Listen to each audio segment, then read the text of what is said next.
کہ حضرت موسیٰ علیہ السلام کا آپ کو معلوم ہے کہ کوہ طور پر اللہ تعالیٰ سے ہم کلامی کا شرف حاصل کرتے تھے. گفتگو ہو رہی ہے لیکن اللہ نظر نہیں آ رہا. اب اس کو اپنے اوپر طاری کیجئے کہ صاف سامنے آتے بھی نہیں، صاف چھپتے بھی نہیں. یہ جو صورتحال تھی کہ اگر کسی کی آپ آواز سن رہے ہیں، کلام سن رہے، سامنے نہیں آ رہا، تو آپ کے دل میں خواہش پیدا ہوگی کہ ذرا سا یہ پردہ بھی اٹھا دیا جائے، مجھے دیدار بھی حاصل ہو جائے. لہذا سورہ اعراف میں ہے جب کئی بار یہ شرف ہم کلامی حاصل ہوا اللہ سے، تو حضرت موسیٰ علیہ السلام نے بڑی ہمت سے کام لیا، بڑی جرت کی، درخواست کر دی، رب ارنی انظر الیک. یہ جو پردہ بیچ میں حائل کیا ہوا ہے پروردگار، تو میرا شوق دیکھ، میرا اشتیاق دیکھ، تو مجھے ذرا دیدار بھی عطا ہو جائے.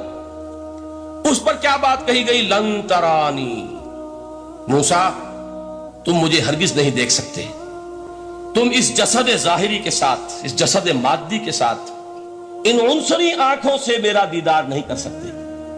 ولیکن انظر الی الجبل، دیکھو ہم تمہیں ایک مثال دیے دیتے ہیں، ذرا اس پہاڑ کی طرف دیکھو، ہم اپنی ایک تجلی اس پر ڈالیں گے. فَإِنِ اسْتَقَرَّ مَكَانَهُ فَسَوْفَ تَرَانِي، اگر وہ پہاڑ ہماری تجلی کو جھیل جائے، تحمل کر لے، تو تم بھی سوچنا کہ شاید ہمیں دیکھ سکو. اس کے بعد ہوا کیا؟ فَلَمَّا تَجَلَّى رَبُّهُ لِلْجَبَلِ جَعَلَهُ دَكًّا وَخَرَّ مُوسَىٰ صَعِقًا. جب اللہ تعالیٰ نے پہاڑ پر اپنی ایک تجلی ڈالی تو وہ پہاڑ جو ہے پھٹ گیا.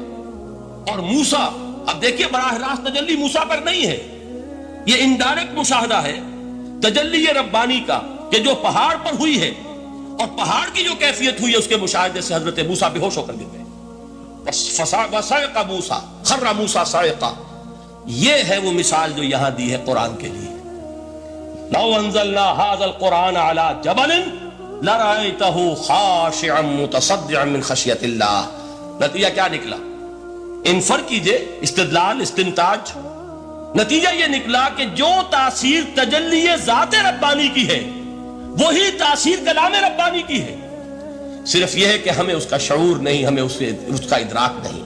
یہ بالکل ذات کی تجلی کی جو تاثیر تھی وہی قرآن خود بیان کر رہا ہے کہ اس کلام ربانی کی بھی. اس کو بھی علامہ اقبال نے خوب کہا ہے، فاش گویم آنچ در دل مزمرست، صاف کہہ دیتا ہوں جو کچھ میرے دل میں ہے. این کتابیں نیست چیزیں دیگرست. اسے کتاب نہ سمجھ بیٹھنا قرآن کو، یہ کتاب نہیں ہے، کچھ اور ہے. کچھ اور کیا ہے؟ مثل حق پنہاؤ ہم پیداستو، زندہ پائندہ گویاستو. یہ تو جیسے اللہ تعالیٰ کی ذات ہے، مثل حق، ذات حق سبحانہ و تعالیٰ کی طرح یہ زندہ ہے، پائندہ ہے. مثل حق، پائندہ گویاستو، یہ جو ہے زندہ ہے، یہ متکلم ہے، کلام نہیں ہے. کل صفات ربانیہ جو ہیں ظاہر اور باطن، مثل حق پنہاؤ، ظاہر و پنہا، اور حی و قیوم جیسے اللہ کی ذات ہے، وہی صفات اس کلام کی ہے. اور اس کے بعد وہ شعر آیا تھا جو میں پہلے سنا چکا ہوں، چوں بجاں در رفت جاں دیگر شبت. جب یہ قرآن کسی انسان کے اندر سرایت کر جاتا ہے، اس کے دل پر نازل ہوتا ہے. دیکھیے یہ الفاظ آپ کو کہیں اور نہیں ملیں گے.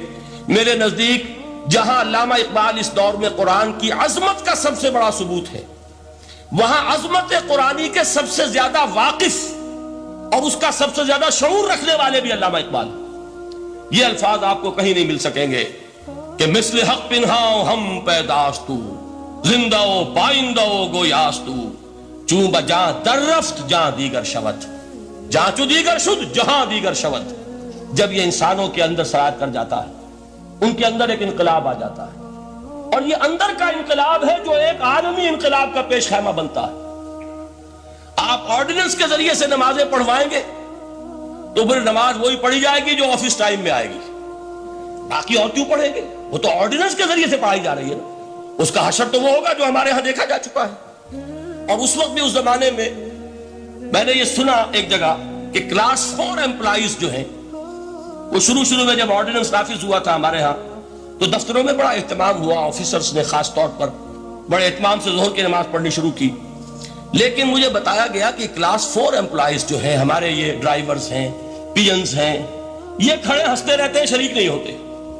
میں نے ان سے کہا وہ اس لیے کہ انہیں معلوم ہے کہ آپ بھی تو یہی پڑھ رہے ہیں صرف نماز، باقی آپ کے ڈرائیور سے اور آپ کے خانسامہ سے یہ بات چھپی ہوئی نہیں ہے کہ عصر آپ نے بھی نہیں پڑھنی، یہ صرف زور ہے جو آپ پڑھ رہے ہیں.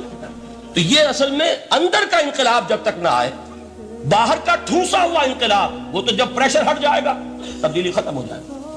چوں بجا در رفت جہاں دیگر شود، اندر انقلاب آئے. جب اندر تبدیلی ہو جائے گی اب انسان کا پورا وجود بدلے گا، پھر اس کے اندر سے تبدیلی جو ہے وہ ابھرے گی، اسے کسی خارجی دباؤ کی ضرورت نہیں ہوگی. جہاں چو دیگر شد جہاں دیگر شود. اور جب انسانی شخصیتوں کے اندر یہ انقلاب اندر سے آتا ہے تو پھر وہ عالمی انقلاب بنتا ہے. جیسے کہ محمد رسول اللہ کا انقلاب. واقعہ یہ ہے کہ اگر جوش کانسپیریسی، عبداللہ ابن سبا کی سازش اگر کامیاب نہ ہو گئی ہوتی اور مسلمانوں کے اندر آپس کا اختلاف اور سرپھٹول نہ ہو جاتا، جو حضرت عثمان کی شہادت، پھر حضرت علی کی شہادت رضی اللہ تعالی عنہما، اور حضرت علی کی دوران خلافت یہ آپس کے جو جنگیں ہوئی، جنگ جمل، جنگ صفین، جنگ نہروان، اگر یہ نہ ہوئی ہوتی تو جس سپیڈ کے ساتھ اور رفتار کے ساتھ انقلاب محمدی کی توسیع ہو رہی تھی علی صاحب الصلاۃ والسلام، کوئی طاقت دنیا میں نہیں تھی. اقبال نے اس کا بھی نقشہ کھینچا ہے کہ تھمتا نہ تھا کسی سے سیل رواں ہمارا. وہ سیل رواں تھا، کوئی روکنے والا نہیں تھا. انٹرنل سیبوٹاج وہ ہے کہ جس نے اس انقلاب کا راستہ روکا ہے. تو واقعہ یہ ہے کہ وہ اندرونی انقلاب حضور نے برپا کیا قرآن کے ذریعے صحابہ میں. اندر سے جو انقلاب تھا اس نے عرب میں ایک انقلاب کی شکل اختیار کی، اور یہ انقلاب جو ہے اتنی اپنے اندر قوت رکھتا تھا، اتنی پوٹینشیلٹی تھی اس کی کہ وہ 20 برس کے اندر کہاں آکسس دریائے جیہوں، کہاں اٹلانٹک. تصور تو کیجیے، تاریخ میں اس سے پہلے اتنی بڑی کوئی مملکت قائم ہوئی نہیں. کہاں یمن اور کہاں ایشیا کوچک، ایشیا مائنر، ٹرکی، یہاں سے وہاں اور وہاں سے یہاں. اتنی عظیم مملکت حضرت عثمان رضی اللہ تعالیٰ عنہ کے خلافت میں ہو چکی تھی.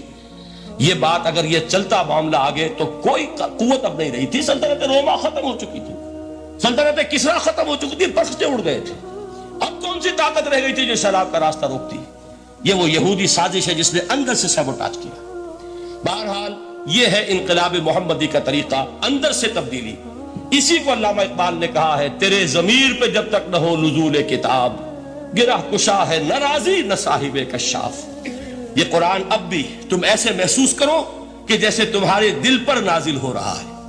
اور مجھے یاد آیا امام ابن قیم رحمت اللہ علیہ، ان کا ایک بڑا پیارا جملہ ہے. وہ کہتے ہیں قرآن کے بعض پڑھنے والے ایسے ہیں کہ جب وہ قرآن کو پڑھتے ہیں تو یوں محسوس کرتے ہیں کہ قرآن مصحف میں لکھا ہوا نہیں ہے، ان کے اپنے دل کے اوپر کندہ ہے، دل کے اوپر سے پڑھ رہے ہیں. یعنی اتنی کامل مطابقت وہ محسوس کرتے ہیں، اپنی فطرت، ہیومن نیچر اور قرآن کے اندر اتنی مطابقت ہے. اس طرح وہ ٹیلی کرتے ہیں ایک دوسرے کے ساتھ کہ محسوس ہوتا ہے کہ وہ کتاب ان صفحات میں لکھی ہوئی نہیں ہے بلکہ لوح قلب پر لکھی ہوئی ہے کہ جہاں سے وہ انسان اسے پڑھ رہا ہے. تو پہلی بات تو قرآن مجید کی آیت کے حوالے سے اس پہلو سے ہمارے سامنے آئی کہ جو تاثیر ہے ذات ربانی کی تجلی کی، وہی تاثیر ہے اس قرآن مجید کی، بشرطے کہ ہمارے دل جو ہیں وہ کچھ اپنے اندر اس استعداد اور صلاحیت کو پیدا کریں. دوسرا مقام ہے سورہ یونس کا. اب کسی کلام کی عظمت کا دوسرا پہلو ہو سکتا ہے اس کی افادیت کے اعتبار سے. اس سے فائدہ کیا ہوگا نوع انسانی کے لیے؟ دیکھیے 2 آیات، یہ عظیم خزانے ہیں عظمت قرآن کے.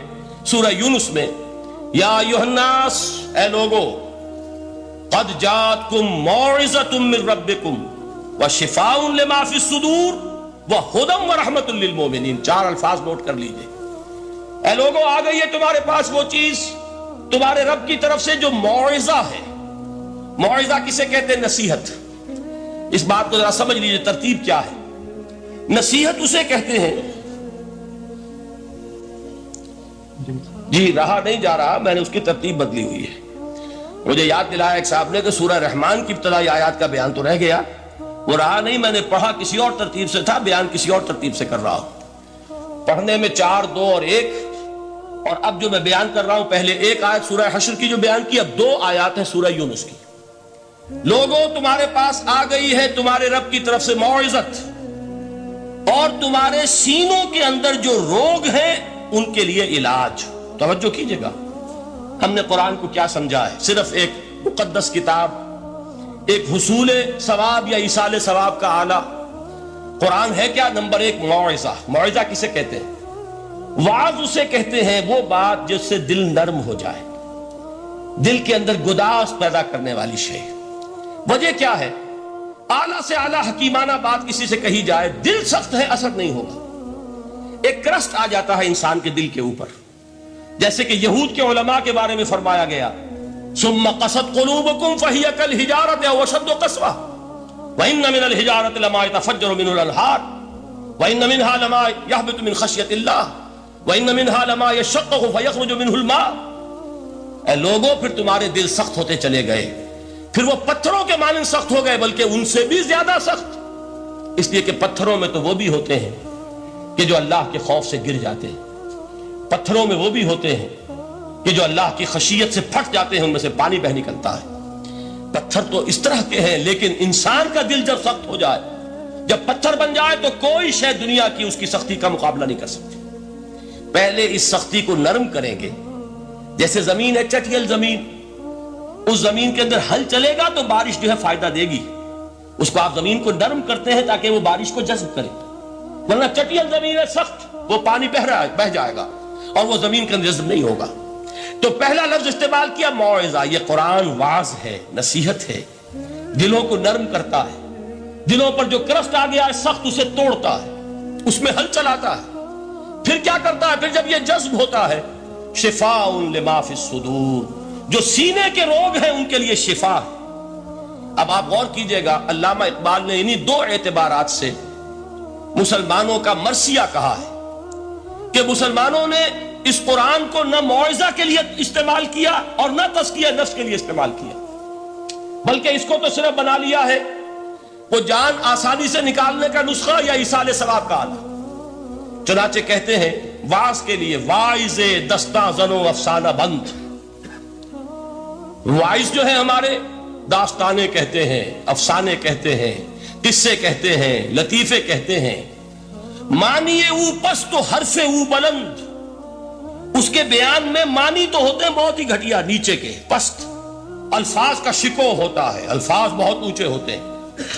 از خطیب و دیلمی گفتارے او با ضعیف و شاذ و مرسل کارے او۔ سارا باز و نصیحت جو ہو رہا ہے وہ ضعیف حدیثوں کے ذریعے سے، ضعیف روایات بخاری کی ہو، مسلم کی ہو، ترمذی کی ہو، ابن ماجہ کی ہو۔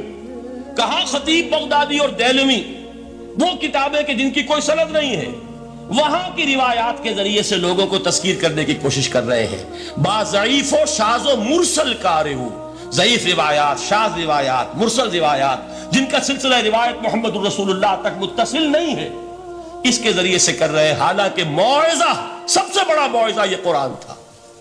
قرآن کہتا ہے خود فذکر بالقرآن من یخاف وعید۔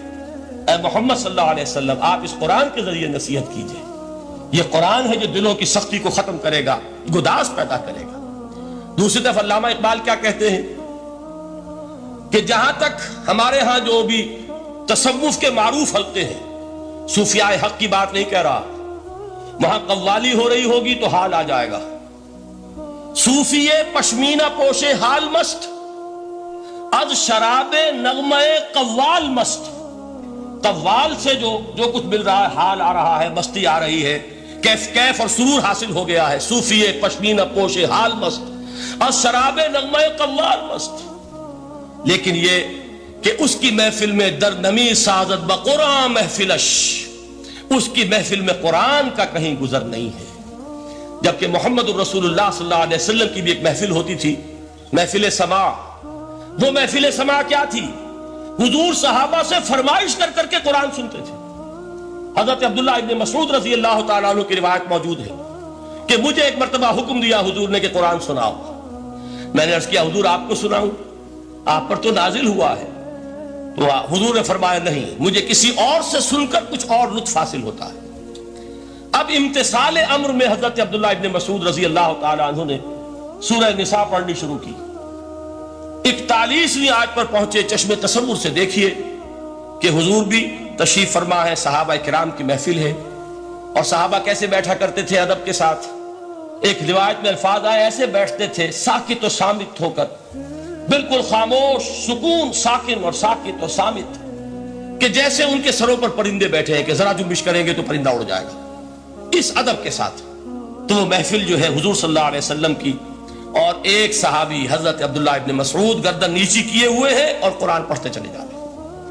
جب اس آیت پر پہنچے فَكَيْفَ إِذَا جِئْنَا مِن كُلِّ أُمَّةٍ بِشَهِيدٍ وَجِئْنَا بِكَ عَلَىٰ هَٰؤُلَاءِ شَهِيدًا, کیا ہوگا اس دن جس دن کہ ہم ہر امت پر ایک گواہ کھڑا کریں گے, اور اے نبی آپ کو گواہ بنا کر لائیں گے ان کے خلاف. آپ کو یہ ٹیسٹیفائی کرنا ہوگا کہ اللہ تیرا جو کلام میرے پاس آیا تھا میں نے پہنچا دیا تھا, اب ان کی ذمہ داری ہے. They are accountable, they are responsible. اس پر حضور نے فوراً فرمایا حسبک حسبک, بس کرو بس کرو. اور حضرت عبداللہ ابن مسعود فرماتے ہیں کہ میں نے جب نگاہ اٹھا کر دیکھا حضور کے آنکھوں سے آنسو روا تھے. یہ ہے سماع, یہ محفل سماع ہے. کاش کہ اللہ تعالی ہمیں اس کی توفیق عطا فرمائے. یہ ہے مسنون محفل سماع. اس قرآن کے اندر وہ گداز ہے.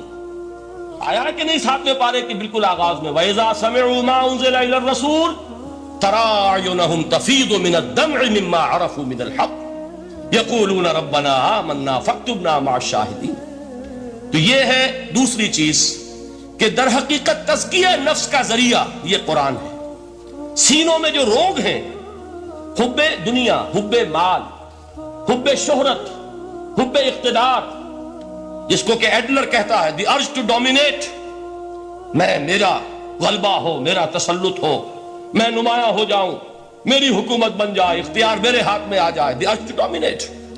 یہ ساری ارجز ہیں ہماری در حقیقت جس سے فساد رونما ہے. یہ حب مال ہے جس کی وجہ سے ہمارے اندر تنافس ہے.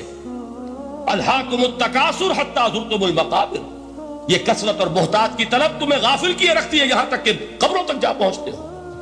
آنکھ انسان کی کھل نہیں پاتی. جس کے پاس 10 نسلوں کے لیے کھانے کو موجود ہے اس کی بھی حرص جو ہے اور مزید کا لالچ جو ہے وہ ختم نہیں ہوتا. یہ چیزیں ہیں اصل روگ. ان دلوں کے روگوں کا اور سینوں کے اندر کے امراض کا علاج قرآن. یا ایھا الناس قد جاءتکم موعظۃ من ربکم وشفاء لما فی الصدور. اب جب یہ دو چیزیں ہو جائیں گی, اب تیسرا لفظ ہے ہدن. ہدایت بیکار ہے جب تک دل میں گداز نہ ہو. ہدایت بیکار ہے جب تک کہ نیت درست نہ ہو. کوئی شخص بڑا عالم ہے لیکن اپنے علم کو اس نے ذریعہ بنایا ہے دنیا کمانے کا, تو در حقیقت یہ قرآن اس کے حق میں ہدایت نہیں ہے, اس کے حق میں عذاب خدا بندی کا ذریعہ بن رہا. حضور نے خود فرمایا القرآن حجت لک او علیک, یہ قرآن یا تمہارے حق میں حجت ہے یا تمہارے خلاف حجت بنے گا قرآن کے قیامت کے دن. اس لیے کہ ایک شخص اس کو دنیا کمانے کا ذریعہ بنا رہا ہے, ایک شخص اس کو شہرت کے حصول کا ذریعہ بنا رہا ہے, ایک شخص علم کو ذریعہ بنا رہا ہے دنیا میں نمایاں ہونے کا, اپنی تعریف کا. حضور نے فرمایا کہ قیامت کے دن سب سے پہلے 3 افراد کا معاملہ پیش ہوگا عدالت خدا بندی میں. ایک وہ جو بڑا عالم سمجھا جاتا تھا, اس سے بڑا علم پھیلا. دوسرا وہ جو بہت صاحب ثروت تھا, اس نے بہت خیرات کے کاموں میں پیسہ لگایا. تیسرا وہ جو دنیا میں شہید سمجھا جاتا تھا کہ اللہ کی راہ میں جنگ کرتے ہوئے جان دیا. اللہ ان تینوں سے جو اس کو نعمتیں دی تھی ان کا ذکر کر کے پوچھے گا کہ میں نے تمہیں یہ دیا, تمہیں یہ دیا, تمہیں یہ دیا, تم کیا کر کے لائے؟ وہ شہید کہے گا کہ اللہ میں نے تیری راہ میں جنگ کی اور اپنی جان دے دی تاکہ تو راضی ہو جائے. اللہ فرمائے گا کذبتا, تو نے جھوٹ بولا. انک قد قاتلت لئن یقال جریء, تو نے تو یہ جنگ اس لیے کی تھی کہ کہا جائے کہ بڑا جری ہے, بڑا بہادر ہے. یہ لوگوں سے بہادری کے تمغے لینا تمہارا مقصود تھا. وقد قیل, وہ کہا جا چکا ہے, اب یہاں تمہارے لیے کچھ نہیں. اور فرشتوں کو حکم ہوگا اور وہ اوندے منہ اس کو گھسیٹتے ہوئے جہنم میں جھونک دیں. دنیا میں شہید سمجھا جا رہا ہے, آخرت میں جہنمی ہے. یہی حال اس عالم کا ہوگا, یہی حال اس دولت مند کا ہوگا. تم نے یہ علم پھیلایا تھا کہ تمہارے علم کا چرچا ہو جائے, تمہاری شہرت ہو جائے, لوگ تمہاری دستبوسی کرنے لگے, لوگ تم سے جھک کر ملے. وہ دنیا میں ہو گیا, تمہارا مطلوب مل چکا, تمہارا مقصود حاصل ہو چکا, اب یہاں کچھ نہیں. تو جان لیجئے کہ جب تک دلوں کے روگ درست نہ ہوں, علم بیکار ہے, ہدایت قطعاً غیر مفید ہے. پہلے دلوں کا کرسٹ اترے, اس کی سختی دور ہو، یہ ہے موعظہ۔ دلوں کے اندر سے حب جاہ، حب دنیا، حب مال نکلے، یہ ہے تزکیہ۔ شفاء لما فی الصدور، اب ہدایت خداوندی، اب راستہ آپ دیکھیں گے اور اس راستے پر چلیں گے۔ یہ ہدایت جو ہے دنیا میں، یہی آخرت میں رحمت کی شکل میں ظاہر ہوگی۔ جنہوں نے اس قرآن کی ہدایت سے فائدہ اس دنیا میں اٹھایا، آخرت میں رحمت خداوندی کی بدلیاں ان پر سایہ کریں۔ ایک حدیث میں تو باقاعدہ الفاظ آئے ہیں کہ سورہ بقرہ اور سورہ آل عمران یہ دو بدلیوں کی صورت میں ظاہر ہوں گی میدان حشر میں، اور ان لوگوں پر سایہ کریں گی کہ جن کو ان سے بڑی محبت تھی۔ یہ چار الفاظ نوٹ کر لیجئے اسی ترتیب کے ساتھ: یا ایھا الناس قد جاءتکم موعظۃ من ربکم وشفاء لما فی الصدور وہدی ورحمۃ للمؤمنین قل بفضل اللہ وبرحمتہ۔ اے نبی کہہ دیجئے یہ اللہ کا بڑا فضل ہے، لوگوں سمجھو، اس کی بڑی رحمت کا ظہور ہوا ہے اس قرآن کی شکل میں۔ اس کی رحمت کا مظہر عدم قرآن ہے، اس کے فضل کا سب سے بڑا ثبوت قرآن ہے۔ فبذالک فلیفرحوا، اس پر انہیں خوشیاں منانی چاہیے۔ اترانا ہے تو اس پر اترائیں کہ اتنی بڑی دولت ہمارے پاس ہے، اتنا بڑا احسان ہے جو اللہ نے ہم پر کیا ہے۔ فبذالک فلیفرحوا هو خیر مما یجمعون، جو چیزیں یہ جمع کرنے کی فکر کر رہے ہیں ان سے کہیں زیادہ قیمتی یہ قرآن ہے۔ کاش کہ یہ دو آیات ہی ہمارے قلب کے اوپر یہ کندہ ہو جائے۔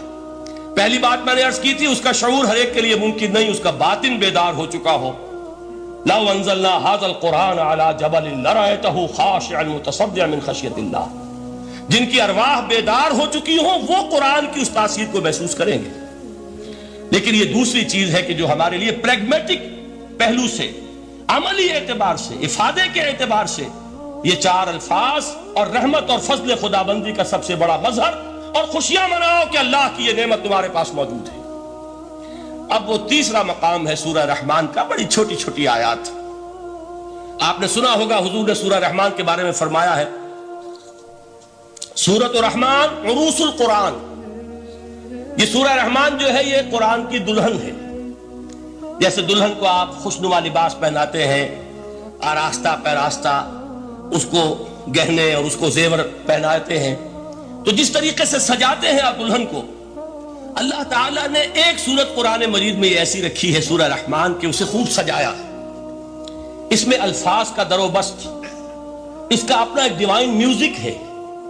وہ تو اللہ تعالیٰ قراء جو ہے، خاص طور پر مصر کے قراء، اللہ تعالیٰ ان پر رحمت نازل فرمائے، ان کی خطاؤں سے درگزر کرے۔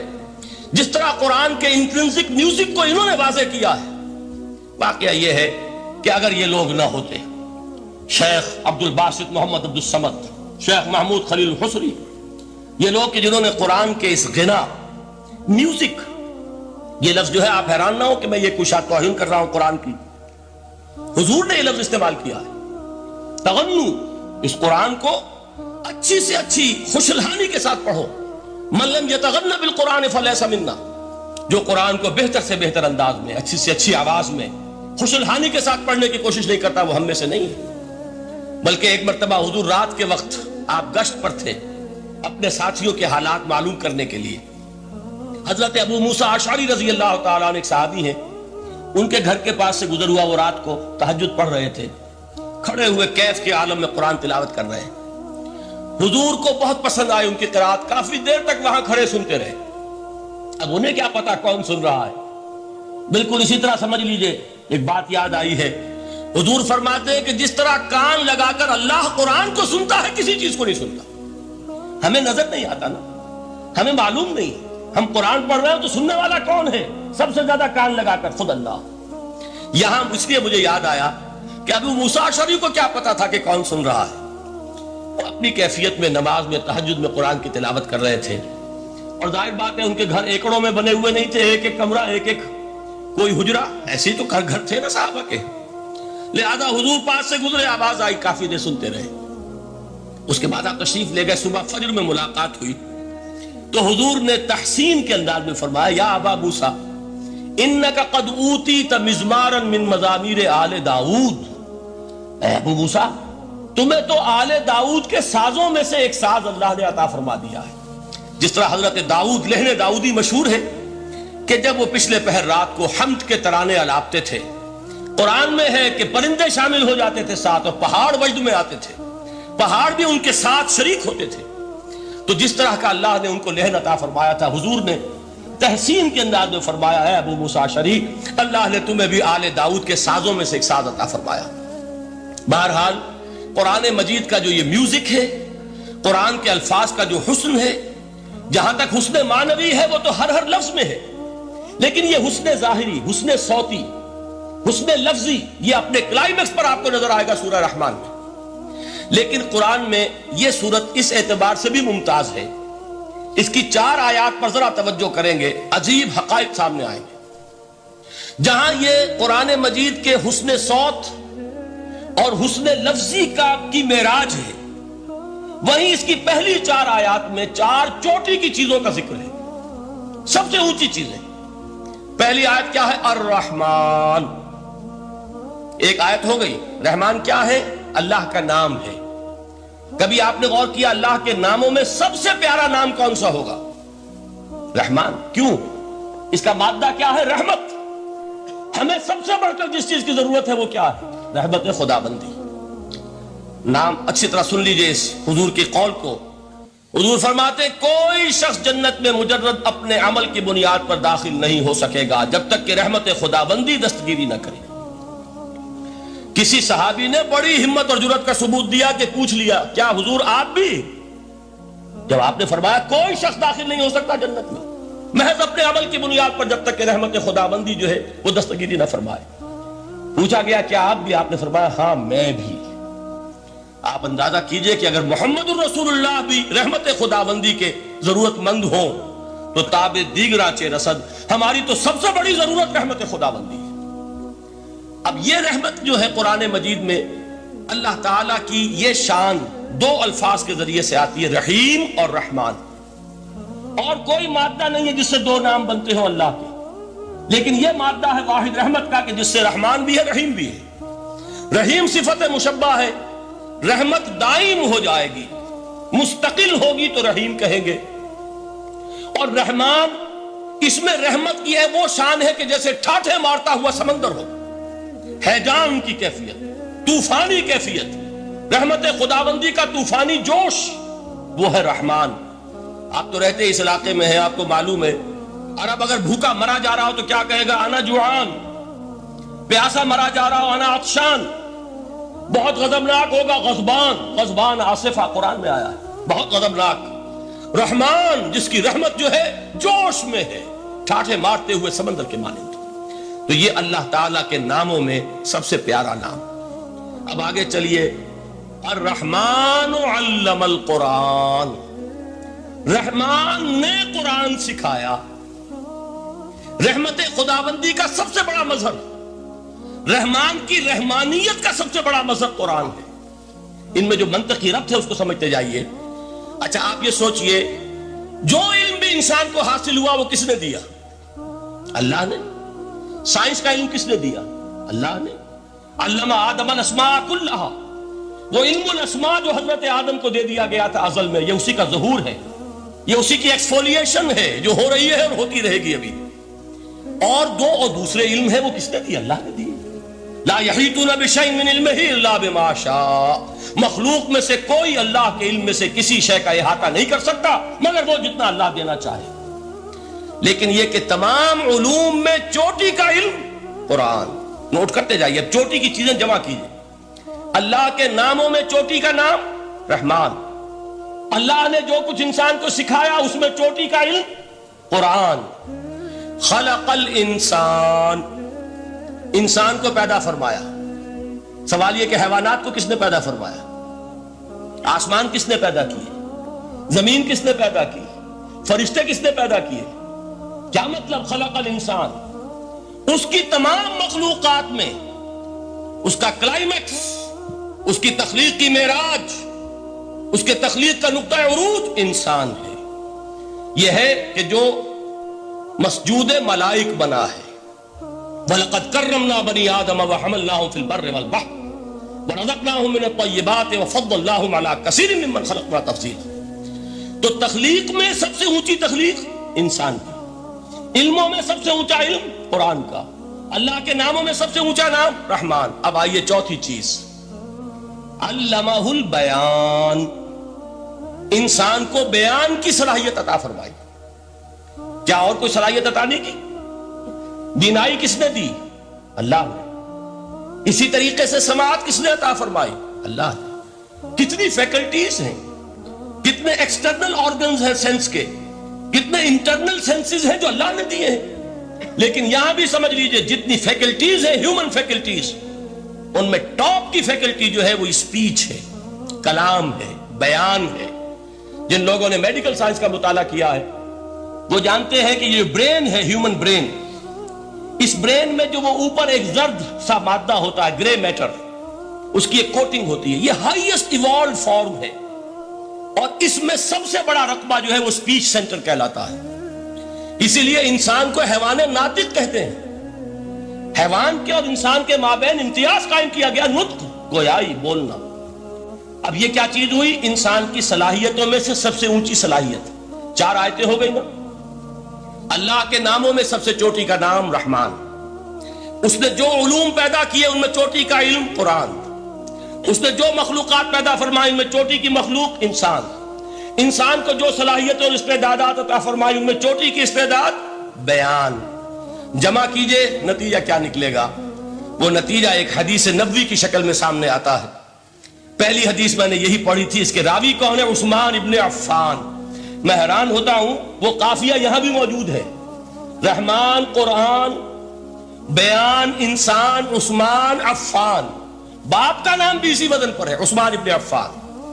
عن عثمان ابن عفان رضی اللہ تعالی عنہ قال قال رسول اللہ صلی اللہ علیہ وسلم. حضرت عثمان شہید مظلوم ذو النورین رضی اللہ تعالی عنہ فرماتے ہیں کہ اللہ کے رسول صلی اللہ علیہ وسلم نے فرمایا، خیرکم من تعلم القرآن وعلمہ. تم میں سے بہترین لوگ وہ ہیں جو قرآن سیکھیں اور سکھائیں. قوت بیان جو تمہاری ٹاپ فیکلٹی ہے، اس کا استعمال کسی گھٹیا کام کے لیے نہیں ہونا چاہیے. دیکھیے اردو میں محاورہ ہے کہ توپ سے مکھی نہیں ماری جاتی. توپ بنائی گئی ہے کسی بڑی شے کے لیے، مکھی مارنے کے لیے توپ استعمال نہیں ہوتی. یہ قوت بیان جو ہے، جو ٹاپ موسٹ فیکلٹی ہے ہیومن، جو فیکلٹیز ہیں ان میں سے، اس کا استعمال بھی ٹاپ موسٹ ہونا چاہیے. قرآن کو بیان کرو. وہ جیسے کہ علامہ اقبال نے کہا ہے، بلکہ غالباً ان کے قبر پر آس پاس جو اشعار لکھے ہوئے ان میں سے ایک یہ بھی ہے، اگر یک قطرہ خونداری، اگر مشتے پرے داری، بیابامن تو آموزم طریق شاہ بازی را.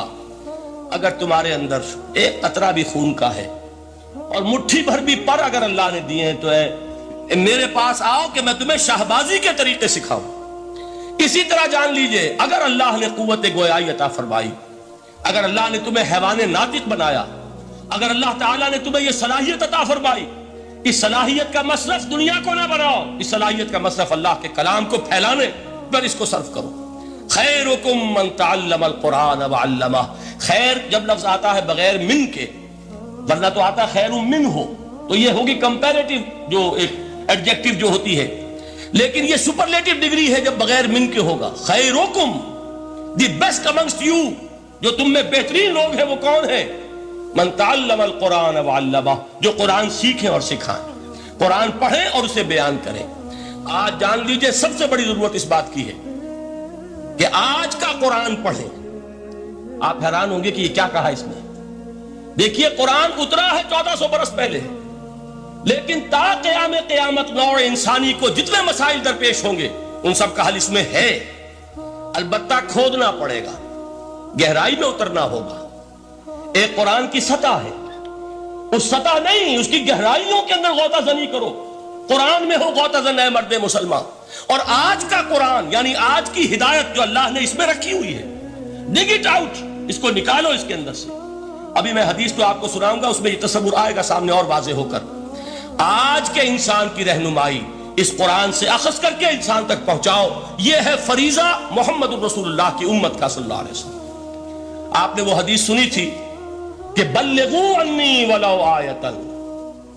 حضور نے خطبہ حجۃ الوداع میں پہلے تو گواہی لی مسلمانوں سے، 1.25 لاکھ کا مجمع جمع تھا. حجۃ الوداع آخری حج، آپ نے اپنے خطبے میں جس کے چند جملے میں سنا چکا ہوں آپ کو ایچ جی ویلز کے حوالے سے، اپنی تعلیمات کے اہم نکات کو بار بار دہرا کر بیان کیا، ہیمر کیا، اچھی طرح ذہنوں میں اتارا۔ اس کے بعد ایک سوال کیا، الا هل بلغت، لوگوں میں نے پہنچا دیا کہ نہیں؟ اور پورے مجمع نے کہا انا نشهد انک قد بلغت، بلکہ ایک روایت میں الفاظ بڑے پیارے آئے ہیں، انا نشهد انک قد بلغت الرسالۃ وادیت الامانۃ ونصحت الامۃ وکشفت الغمۃ۔ ہاں حضور ہم گواہ ہیں، آپ نے امانت ادا کرنے کا حق ادا کر دیا، رسالت کے فرائض کا حق ادا کر دیا، امت کی خیر خواہی کا حق ادا کر دیا، اور آپ نے گمراہی کے پردوں کو چاک کر دیا، اندھیروں کو چاک کر دیا۔ 3 مرتبہ حضور نے سوال کیا، 3 مرتبہ جواب لیا۔ پھر آپ نے نگاہ آسمان کی طرف اٹھائی، انگشت شہادت سے 3 مرتبہ اشارہ کیا، اللہم اشہد، اللہم اشہد، اللہم اشہد، اے اللہ تو بھی گواہ ہے، یہ مان رہے ہیں کہ میں نے یہ قرآن ان تک پہنچا دیا۔ یعنی جسے آپ انگریزی میں کہتے ہیں سائی آف ریلیف، کہ ایک بڑا بھاری بوجھ آپ پڑا تھا، بڑی ذمہ داری تھی، انا سنلقی علیک قولا ثقیلا، اے محمد ہم آپ پر ایک بڑی بھاری بات ڈالنے والے ہیں، اے اللہ گواہ ہے کہ وہ بوجھ میرے کاندھے سے اتر گیا۔ یہ تسلیم کر رہے ہیں کہ میں نے حق امانت ادا کر دیا، تیری امانت تھی میرے پاس یہ کلام، اللہ کا یہ پیغام انسانوں کے لیے نازل ہوا محمد پر صلی اللہ علیہ وسلم، تو امانت کا بوجھ کس کے بارے گرا، کس کے کاندھے پر ہے؟ حضور کے۔ اگر ادا نہ کرتے، ابھی وہ آپ نے آیت سنی تھی، یا ایھا النبی بلغ ما انزل الیک من ربک فإن لم تفعل فما بلغت رسالتہ، یا ایھا الرسول، اے رسول صلی اللہ علیہ وسلم پہنچا دیجئے جو کچھ نازل کیا گیا ہے آپ پر آپ کے رب کی طرف سے، اور اگر بالفرض آپ نے ایسا نہ کیا تو امانت کا حق ادا نہیں ہوگا، رسالت کا حق ادا نہیں ہوگا۔ حضور نے پہنچا کر گواہی لے کر جیسے کہ ایک اطمینان کا سانس لیا، اللہم اشہد، اللہ تو بھی گواہ ہے۔ اس کے بعد آپ نے فرمایا تھا وہ چھوٹا سا جملہ جو آپ میں سے ہر شخص بآسانی یاد کر کے اٹھ سکتا ہے، فَلْيُبَلِّغِ الشَّاهِدُ الْغَائِبَ، اب پہنچائیں وہ جو یہاں ہیں ان کو جو یہاں نہیں ہیں، اس لیے کہ میری رسالت پوری نوع انسانی کے لیے، وقت فرصت ہے کہاں، کام ابھی باقی ہے، نور توحید کا اتمام ابھی باقی ہے، ابھی تو ہند تک یہ پیغام جانا ہے، چینیوں تک جانا ہے، ابھی یورپ میں اس پیغام کو پہنچنا ہے، دی اذانیں کبھی یورپ کے کلیساؤں میں، کبھی افریقہ کے تپتے ہوئے صحراؤں میں، یہ کون کرے گا؟ اے امت محمد، یہ ذمہ داری اب تمہاری صلی اللہ علیہ وسلم۔ اسی کو آپ نے مزید تاکیداً فرمایا، بلغوا انی ولو آیۃ، میرا کوئی امتی بھی اس سے بالکل فارغ نہ رہ جائے، بالکل محروم نہ رہے، ایک آیت بھی پہنچا سکتا ہو تو پہنچائے۔ یہ ہے وہ ذمہ داری کہ جو اس حدیث کی روح سے خیرکم من تعلم القرآن وعلمہ، ایک ہوتا ہے ذمہ داری کو ایک بوجھ کی حیثیت سے، ایک فرض کی حیثیت سے بیان کرنا، یہاں ہے تشویق اور ترغیب کا انداز۔ کون نہیں چاہتا کہ میں بہتر سے بہتر کیریئر اختیار کروں؟ کون نہیں چاہتا کہ میری زندگی اعلیٰ سے اعلیٰ ہو؟ کون نہیں چاہتا کہ میرا وقت جو ہے اس کی بڑی سے بڑی قیمت مجھے ملے؟ کاش کہ ہمیں معلوم ہوتا کہ قرآن کا سیکھنا اور سکھانا کتنا اعلیٰ کیریئر ہے، کاش کہ ہمیں معلوم ہوتا کہ قرآن کی تبلیغ اور دعوت، اس میں جو لمحہ گزر رہا ہے وہ کتنا قیمتی ہو گیا ہے، اس کا کتنا بڑا اجر و ثواب اللہ کے ہاں ملنا ہے۔ تو خیرکم من تعلم القرآن وعلمہ، تم میں سے بہترین لوگ وہ ہیں جو قرآن سیکھیں اور سکھائیں۔ دوسری حدیث حضرت عمر سے مروی ہے رضی اللہ تعالیٰ عنہ، یہ پہلی روایت متفق علیہ تھی، بخاری اور مسلم دونوں میں موجود ہے۔ دوسری روایت صحیح مسلم کی ہے، حضرت عمر فرماتے ہیں، قال قال رسول اللہ صلی اللہ علیہ وسلم، ان اللہ یرفع بہذا الکتاب اقواما ویضع بہ آخرین، اللہ اب اس کتاب کے ذریعے قوموں کو اٹھائے گا اور اسی کو ترک کرنے کے باعث رسوا کر دے۔ یہ ہے اب ابد الآباد تک کے لیے، خاص طور پر مسلمانوں کے لیے اللہ تعالیٰ کا یہ قانون، اس کتاب کو لے کر اٹھیں گے سربلند ہوں گے، اس کتاب کو پیٹھ دکھائیں گے ذلیل کر دیے جائیں۔ یہ گویا کہ اب امت مسلمہ کی قسمت جو ہے وہ تلے گی اس کتاب کی میزان میں، اسی میں طے ہوگا کہ ان کے لیے عروج ہو یا زوال ہو۔ اسی کو وہ جواب شکوہ میں علامہ اقبال نے سادہ ترین الفاظ میں کہا تھا، وہ زمانے میں معزز تھے مسلمان ہو کر، اور تم خار ہوئے تاریک قرآن ہو کر. فارسی میں اسی کو مفہوم کو جو ادا کیا ہے جس خوبصورتی سے، اس کا تو جواب نہیں ہے کہ اے مسلمان خار از مہجوری قرآن شدی، تم جو ذلیل و خار ہو گئے ہو دنیا میں. ایک سوال شاعر نے کبھی کیا تھا نا، بڑا پیارا سوال تھا، ہے آج کیوں ذلیل کے کل تک نہ تھی پسند، گستاخی فرشتہ ہماری جناب. بڑا پیارا سوال ہے، جواب علامہ اقبال دے رہے ہیں، خار از مہجوری قرآن شدی، قرآن سے لا تعلق ہونے کی بنیاد پر تم ذلیل و رسوا ہوئے.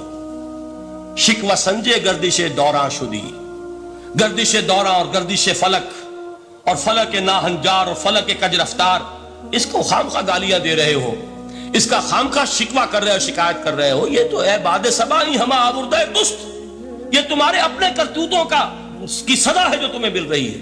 تم نے قرآن کو پیٹھ دکھائی، تم ذلیل و رسوا کر دیے. خار از مہجوری قرآن شدی، شکوہ سنجے گردش دوراں شدی، اے چو شبنم بر زمی افتندئی، در بغل داری کتاب زندئی. اے وہ قوم جو شبنم کی طرح زمین پر پڑی ہے، اغیار اسے پاؤں تلے روند رہے ہیں، جیسے آپ صبح کو سیر کرنے نکلتے ہیں، سبزے پر پڑی ہوئی شبنم اسے آپ روندتے ہیں اپنے قدموں تلے. اے امت محمد، آج تو دنیا کی قوموں کے سامنے اسی طرح پابال ہے، سرنگوں ہے، لیکن ہوش میں آ کہ تیری بغل میں وہ کتاب زندہ موجود ہے. وہ کتاب زندہ جس نے کہ دنیا میں یہی جزیرہ نماء عرب، وحشی لوگوں کا مسکن، نہ یہاں علم، نہ یہاں تمدن، نہ یہاں تہذیب، نہ یہاں تنظیم، کوئی ڈسپلن نہیں، کوئی حکومت نہیں، کوئی تہذیب نہیں، کچھ نہیں، تاریکیاں ہی تاریکیاں.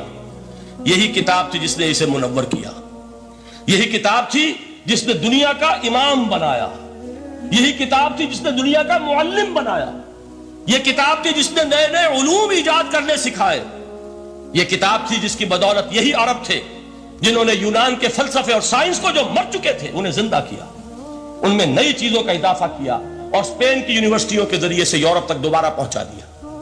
یہ وہ کتاب ہے، در بغل داری کتاب زندگی.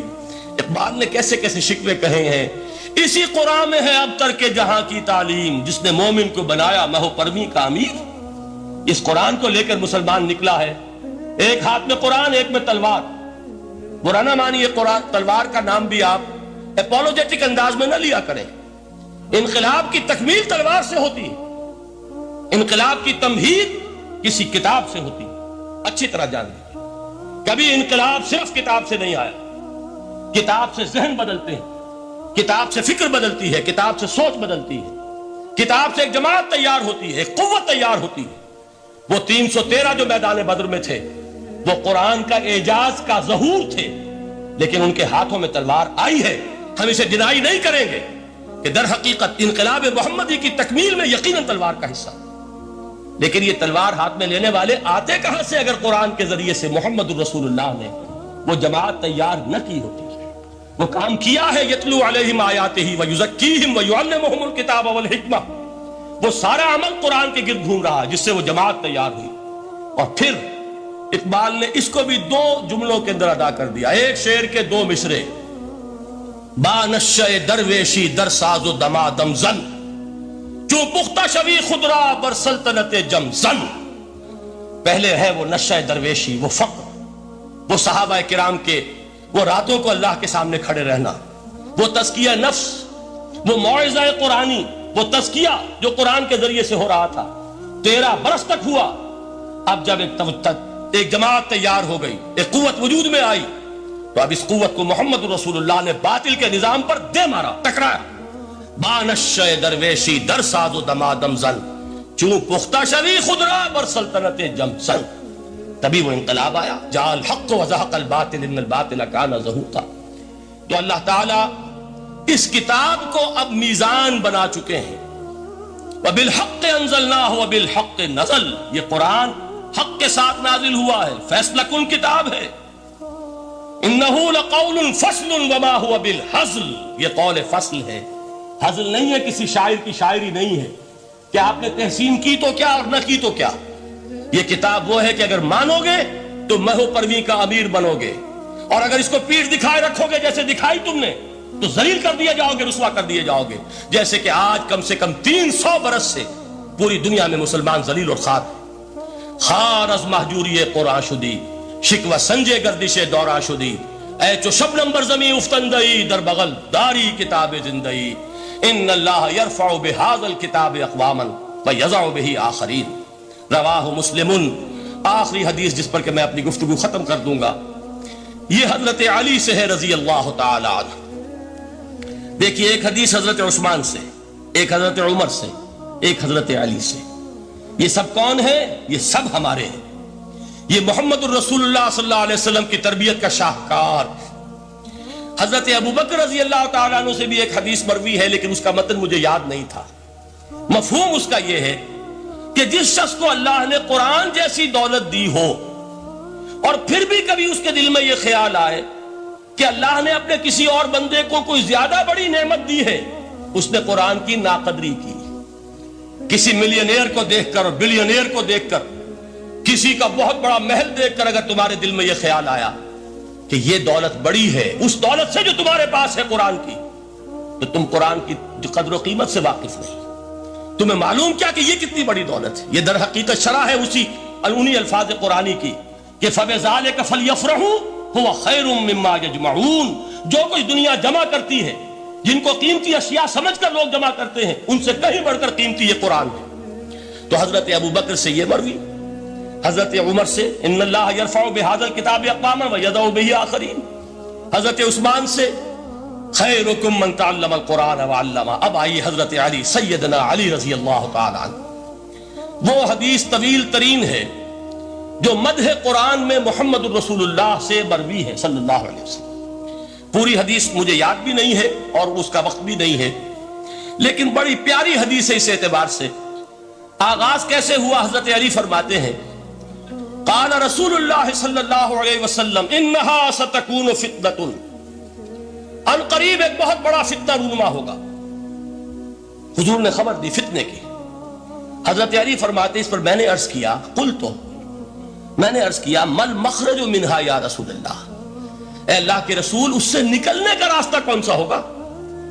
دیکھیے یہ لکھا ہوا ایگزٹ، نکلنے کا راستہ، اور عام طور پر آپ نے دیکھا ہوگا بڑے ہالز میں یہ سرخ روشنی ہوتی ہے، اس میں اس کا اہتمام کیا جاتا ہے کہ اگر خدا نہ خواستہ کو حادثہ ہو جائے لوگوں کو معلوم ہو نکلنے کا راستہ کون سا، یہ مخرج ہے۔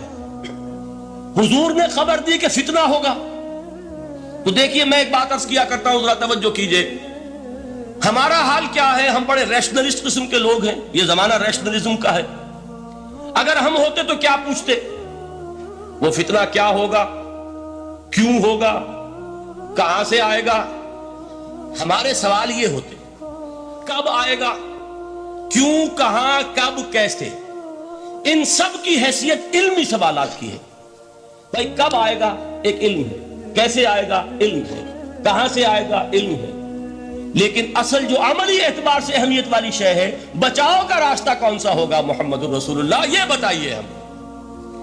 مل مخرج منہا یا رسول اللہ، حضرت علی نے یہ نہیں پوچھا فتنہ کیا ہوگا، کہاں سے آئے گا حضور، کیوں آ جائے گا، کب آ جائے گا، نہیں، مل مخرج منہا یا رسول اللہ، اے اللہ کے رسول یہ بتائیے کہ جب وہ فتنہ رونما ہوگا تو نکلنے کا راستہ کون سا؟ اس کا جواب ہے، ارشاد فرمایا محمد رسول اللہ نے، کتاب اللہ، اللہ کی کتاب ہے وہ مخرج، یہ کتاب ہے کہ جس کو تھامو گے تو فتنوں سے محفوظ رہو گے۔ اس کے بعد آپ فرماتے ہیں فیہ نبأ ما قبلکم وخبر ما بعدکم وحکم ما بینکم، اس میں تم سے پہلوں کی بھی خبریں موجود ہیں، عاد اور سمود اور قوم نوح اور قوم ہود اور قوم لوط اور قوم صالح اور آل فرعون، یہ کون ہے؟ من قبلکم، تم سے پہلے، وفیہ خبر ما بعدکم، جو کچھ تمہارے بعد ہونے والا ہے اس کی خبریں بھی موجود ہیں، لیکن وہ کیسے ہوں گی؟ وہ بٹوین دی لائنز ہوں گی، وہ بین السطور ہوں گی۔ ان کے لیے انسان کو، آپ کو معلوم ہے ایک عبارت میں سطور ہوتی ہے اور ایک درمیان میں ہوتا ہے، ان کے کچھ لکھا ہوا نہیں ہوتا۔ You have to read between the lines۔ قرآن میں بعد میں آنے والے حالات بھی درج ہیں، لیکن اس طرح نہیں جیسے کہ پچھلے حالات درج ہیں۔ اس کے لیے ذرا ان ڈیپتھ پونڈرنگ اوور، غور و فکر اور تدبر کی ضرورت ہوگی۔ وَحُکْمُ مَا بَيْنَكُمْ، اور جتنے اختلافات تمہارے اندر پیدا ہوں گے تا قیام قیامت، ان سب کا فیصلہ بھی اس کتاب میں موجود ہے۔ وَهُوَ حَبْلُ اللَّهِ الْمَتِينُ وَهُوَ الذِّكْرُ الْحَكِيمُ، یہی تو ہے وَهُوَ الصِّرَاطُ الْمُسْتَقِيمُ، سیدھا راستہ اور کون سا؟ یہ قرآن تو ہے۔ ہر رکعت میں کہتے ہو اهْدِنَا الصِّرَاطَ الْمُسْتَقِيمُ، اور قرآن دیا ہوا ہے اس پر غور نہیں کرتے۔ عجیب تماشا ہے ہمارا، نماز کی ہر رکعت میں اهْدِنَا الصِّرَاطَ الْمُسْتَقِيمُ، اور حضور فرمایا وَهُوَ الصِّرَاطُ الْمُسْتَقِيمُ، صراط مستقیم یہ قرآن ہی تو ہے، الذکر الحکیم یہ قرآن ہی تو ہے، وَهُوَ حَبْلُ اللَّهِ الْمَتِينُ، اور یہی ہے اللہ کی مضبوط رسی۔ آپ نے قاری صاحب سے وہ آیات سنی سورہ آل عمران کی، وَاعْتَصِمُوا بِحَبْلِ اللَّهِ جَمِيعًا وَلَا تَفَرَّقُوا، اللہ کی رسی کو مضبوطی سے مل جل کر تھامو اور تفرقے میں مبتلا نہ ہو۔ تفرقہ ہوگا تو کیا ہوگا؟ تمہاری ہوا اکھڑ جائے گی۔ آج آپ کو معلوم ہے دول عرب اگر یہ یکجا ہو جائیں، ایک دن کے لیے اسرائیل قائم نہیں رہ سکتا، امریکہ نے امریکہ کا باپ اسے قائم نہیں رکھ سکتا۔ اگر امت عرب ہی جمع ہو جائے، عالم اسلام تو بڑی شے ہے، جو وسائل ان کے پاس ہے، جو اللہ تعالیٰ نے ان کو نعمتیں عطا فرمائی، لیکن افتراق، انتشار، اختلاف، جتھے بندی، گروہ بندی، دھڑے بندی، اس نے اسرائیل کا خنجر ان کے سینے میں پیوست کیا، اس لیے کہ فَتَذْهَبَ رِيحُكُمْ، اگر تم اختلاف کرو گے تو تمہاری ہوا اکھڑ جائے گی، آج وہ ہوا اکھڑ چکی ہے۔ تو فرمایا وَاعْتَصِمُوا بِحَبْلِ اللَّهِ جَمِيعًا وَلَا تَفَرَّقُوا، اللہ کی رسی کو مضبوطی کے ساتھ مل جل کر تھامو اور تفرقے میں مت پڑو۔ حضور فرما رہے ہیں وہ اللہ کی رسی کون سی؟ هُوَ حَبْلُ اللَّهِ الْمَتِينُ، یہی قرآن ہے اللہ کی مضبوط رسی۔ علامہ اقبال نے کیا خوب کہا ہے، علامہ اقبال نے قرآن اور حدیث کے حقائق کو جس طریقے سے اشعار کا جامع پہنایا ہے، وہ تو خود کہتے ہیں گوہر دریائے قرآن سفتام، میں نے قرآن مجید کے دریا سے موتی نکال کر اپنے اشعار کے اندر میں نے چن دیے ہیں، میرا کام اور کچھ نہیں ہے۔ موتی کوئی بھی غواص پیدا نہیں کرتا، دریا کی گہرائی سے نکال لاتا ہے۔ یہ میری حکمت نہیں ہے جو میرے اشعار میں ہے، یہ میں نے قرآن مجید کے دریا میں غوطہ زنی کر کے اس سے یہ موتی نکالی۔ گوہر دریائے قرآن سفتام۔ اب دیکھیے اسی حدیث کے اس ٹکڑے کو کیسے شعر میں لائے ہیں، از یک آئینی مسلمان زندہ است، پے کرے ملت ز قرآن زندہ ہست۔ مسلمان کی زندگی تو ایک آئین کے بدولت ہے، یہ آئین قرآن، جو کہا تھا کبھی قائد اعظم مرحوم نے جب پوچھا گیا تھا کہ آپ کے پاکستان کا دستور کیا ہوگا، کیا فرمایا تھا؟ یاد کیجئے کہ ہمیں کسی نئے دستور کی ضرورت نہیں، ہمارا دستور 1400 برس پہلے طے ہو چکا ہے۔ یہ ہماری بدقسمتی ہے جو کچھ کہا تھا قائد اعظم نے کہ God has given us a golden opportunity to prove our worth as architects of a new state, and let it not be said that we didn't prove equal to the task۔ میں معذرت کے ساتھ عرض کروں گا حضرت کہ واقعہ یہ ہے کہ ہم اس کے equal to the task ثابت نہیں ہوئے۔ قائد اعظم کا دیا ہوا پاکستان آج دنیا میں موجود نہیں ہے، اس کا ایک حصہ اپنے نام سے دستبردار ہو کر بنگلہ دیش بن چکا ہے، اس نے اپنی تاریخ کو خیر بات کہہ دیا، حالانکہ مسلم لیگ کی جنم بھومی ڈھاکہ ہے، 1906 میں ڈھاکہ میں مسلم لیگ نے جنم لیا تھا، اور اگر وہ صرف ہم سے علیحدہ ہوتا یہ گہرا صدمہ ہوتا، لیکن یہ کہ اس نے جب نام بدلا ہے در حقیقت اس نے اپنے تاریخ سے، اپنے پس منظر سے استعفیٰ دیا۔ یہ ہمارا دوہرا ہمارے لیے صدمے کی بات ہے۔ کیا دو یمن موجود نہیں ہے؟